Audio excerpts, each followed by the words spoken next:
porque los cristianos han tenido esa creencia por 16 siglos, 17, 18 y hasta el día de hoy. O sea, todos los cristianos tenían en su mente que el cuerno pequeño, que el anticristo, que el hombre de pecado, nada más y nada menos es el que ahora tiene su sede central. ¿Dónde? En Roma. ¿Está claro? Y eso es lo que ellos decían, tanto que los mataban. En serio. No tenían miedo de decirle. Ellos no andaban refugiados en tutupear, quizás decir en clave. No, ellos decían así. ¿Saben lo que escribió Lutero? Lutero escribió: el trono de donde se sienta el Papa es la silla de Satanás. Así escribía con esas palabras ¿quién? Lutero. Calvino repetía lo mismo. Y todos los reformadores murieron dando su vida ¿por quién? Por condenar y llamarle anticristo al que ellos consideraban quién era el anticristo. ¿Que estaban equivocados? No. ¿Por qué no? ¿Por qué no estaban equivocados? Porque el único poder que salió de Roma, después de la división de Roma, sumergió a 3 imperios y gobernó Europa completa, fue el poder de la iglesia que se casó con el Estado. A ver, vamos a sacar a la iglesia que tiene su sede central en el Vaticano. Vamos a sacarlo. Supongamos que no es ella. ¿Sí? ¿Está claro? Van conmigo, piensen conmigo. Saquemos de ahí y pongámoslo a un lado. Esta es la pregunta. ¿Quién es? Tenemos que buscar en la historia a un poder que haya salido después de la división de Roma, de en medio de las 10 naciones que formaron la Europa antigua: vándalos, celos, ostrogodos, godos, visigodos, anglosajones, los suevos. De en medio de ellos, saquemos a un poder que haya gobernado Europa por más de 1 milenio. Les invito a pensar. Supongamos que no es el cuerno pequeño a quien condenó Lutero, Calvino, a quien condenó Wycliffe, a quien condenó Newton, a quienes condenaron los padres de la iglesia. Saquemos a ese poder. Pongamos un candidato. ¿Alguien esta noche puede decir posiblemente pueda ser? No, no existe ningún candidato. Todos los candidatos, todos no se ajustan. Porque escúcheme bien lo que les voy a decir, iglesia. No existe en los rastros históricos ni bíblicos, no existe ni en los rastros históricos ni bíblicos, escuchen bien, al candidato que si lo sacamos nadie va a llenar su lugar, porque el único poder que surgió después de la caída de Roma derribó a 3 de los imperios de los cuales se habían levantado, y el único poder que gobernó sobre los imperios que se quedaron, el único poder históricamente, es el poder que hoy tiene su sede central. ¿Dónde? Tengan miedo de decirlo. ¿Dónde? En el Vaticano. Escuchen bien, no existe otro candidato. No lo busquen por otro lado, ni bíblica ni históricamente.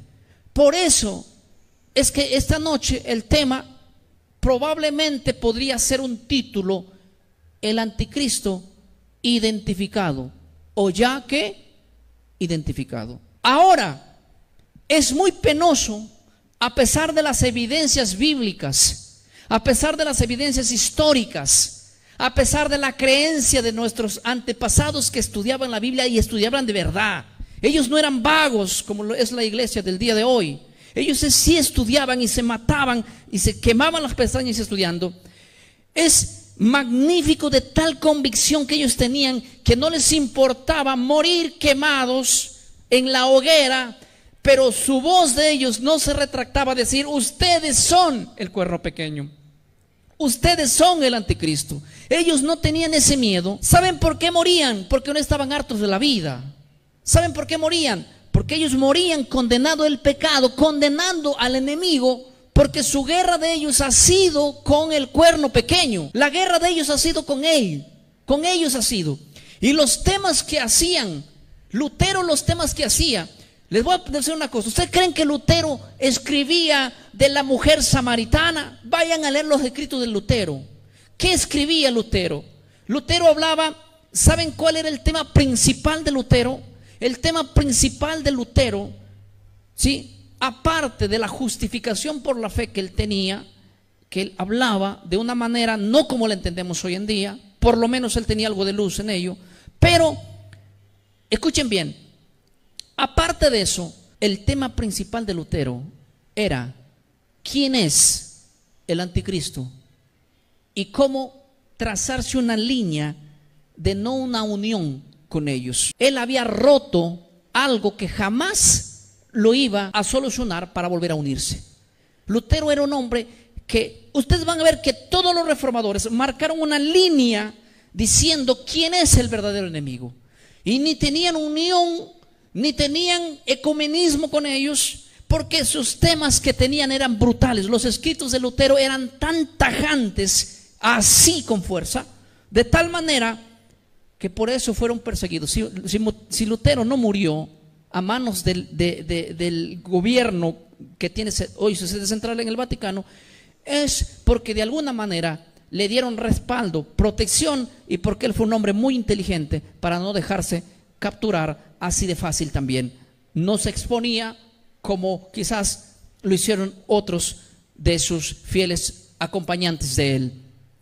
Y lo que yo quiero decir lo siguiente es esto: si todos ellos dieron sus vidas, los de Lutero, de los reformadores de la iglesia, ¿por qué la guerra que ellos tenían nosotros le hemos declarado paz? ¿Saben ustedes hoy día que la iglesia evangélica ha hecho ecumenismo con el papado? ¿Sabían o no sabían? En los tiempos de Lutero eso no sucedía, porque Lutero primero muerto que ir a hacer ecumenismo con el papa, porque la propuesta que le hicieron a Lutero fue fuerte, el cargo que le iban a dar era fuerte, las palabras que él debía pronunciar era que se retracte lo que está haciendo, y Lutero dijo: yo no puedo irme en contra de ¿qué? De mi conciencia. Sí, pero hoy en día la iglesia le ha traicionado a los 16 siglos de historia y a los 16 siglos de creencia que tuvo la iglesia. ¿Saben hoy día? Los temas que se tocan dentro de una iglesia evangélica nunca son el capítulo 7 de Daniel. Una, porque no se sabe. Dos, porque no nos conviene, ya que toda la iglesia, por así decirlo, en su gran mayoría, y no quiero hacer una generación apresurada, está llena de doctrinas que son completamente católicas. Y lo peor de todo es que hay iglesias que saben quién es el anticristo, quién es el cuerno pequeño, quién es el enemigo, y se están sentando juntos a tomar un café y a comer y abrazándose con el máximo representante del anticristo aquí en la tierra. Y cómo yo, después de comerme un tremendo almuerzo con él, voy a salir a hablar en contra de su sistema. Pues ya no, hay que cambiarle el modelo a la iglesia, y hay que ser una iglesia suave, una iglesia light. Ya no, el enemigo no es el papa, ni el poder que está en Roma. El enemigo, ¿quién es? Es todo aquel que habla en contra de él, punto. Y entre nosotros muchas veces hemos olvidado el mensaje que tenían los cristianos por 16 siglos. ¿Saben por qué los mataban a ellos? Porque ellos sí hablaban y hablaban de verdad la convicción que tenían. ¿Sabe por qué nadie nos persigue a nosotros? Porque nosotros no hablamos como ellos hablaban. ¿Y saben por qué? Porque ahora el enemigo no es el papa. El enemigo es todo aquel que quiere hablar de estos temas. En muchos lugares es así. Yo recibo cientos de mensajes cada día y que ya le tengo que creer cuando me dicen: pastor, a mí me botaron de mi iglesia por hablar de estos temas. A mí me están prohibiendo escuchar a fulano. A mí me están prohibiendo escuchar a sutano. ¿Y por qué? ¿Por qué? Porque su mensaje es en contra del poder que está en Roma. Y yo digo, es una locura. Si Lutero resucita y encuentra la iglesia así, se muere de nuevo él. ¿Por qué? Porque él diría: yo jamás enseñé esto. En la iglesia, en el tiempo de ellos, sí había hombres que de verdad amaban un ministerio y sabían identificar entre lo santo y lo profano, y no habían tímidos que tenían miedo de que algo les iba a acontecer. Ya que cuando Jesús un día llamó a sus discípulos, le dijo así: mira, si alguien me quiere seguir, tiene que tener dos cosas en la mente, solo dos. No, Jesús no dio un discurso de mucho. Él dijo así: primero, niéguese a sí mismo, ¿sí? Cargue su cruz y ahora sí venga conmigo. Y la segunda razón que voy a decir, dijo Jesús, es lo siguiente: miren, si no estás dispuesto a dejar tu vida por mí, ¿qué dijo? No puedes ser, ¿qué? Mi discípulo. Él no dijo, va a ser difícil, no dijo él dijo dos cosas. Primero, voy a repetir, Jesús dijo así: si alguno viene conmigo, lo que quiero decirles son dos cositas. Y es lo mismo que voy a decir esta noche a la iglesia, solo dos. Lo primero, niégate a ti mismo. Carga tu cruz. Cargar la cruz es símbolo de sufrimiento, ¿sí? Y sígueme. Él dijo así. Jesús nunca prometió que si tú me sigues no vas a tener enemigos, la vida se te va a sonreír. Él dijo, por mi causa vas a tener sufrimiento. ¿Estás dispuesto a eso? Muy bien, eres de los míos. Pero no te olvides que la segunda regla es esta. Si no estás dispuesto a dar tu vida por mí, ¿qué dijo Jesús? Regrésate nomás por allá, vaya. Y si aquí esta noche hay cristianos que les da miedo esto, hermanos, no pueden ser discípulos de Cristo. Jesús dijo bien claro, si tú no estás dispuesto a dar tu vida por mí, no puedes ser mi discípulo, punto, no puede ser. Esto lo entendieron los del primer siglo. Por eso que cuando ellos se levantaron en contra del sistema, se levantó una gran persecución. Y la persecución no duró hasta el año 300 y tantos, cuando viene Constantino y dice paz y seguridad, no le voy a dar, no lo voy a perseguir. Y esto se levantó también a través de la historia. Muchos hombres han muerto por condenar el pecado y por estar en contra de este sistema. Y nosotros en un eterno sueño, que por favor ni hablemos de estos temas, porque la gente va a tener miedo o quizás se vaya y nunca más nos escuche. ¿Y qué me interesa si no me quiere escuchar a mí? Pero tiene que escuchar la Biblia. Es mejor que la gente se vaya. ¿Por qué? Por escuchar algo bueno y no por escuchar una mentira. Y déjenme decirles una cosa muy importante. ¿Por qué será que a la gente le gusta mucho acariciar una dulce mentira que saber una amarga verdad? Estos eventos van a suceder tan pronto como nosotros ni pensemos. La iglesia se va a levantar una vez más a ser perseguida como lo fueron los del tiempo del pasado. Y si aquí hay gente que no lo sabe, pues se entera.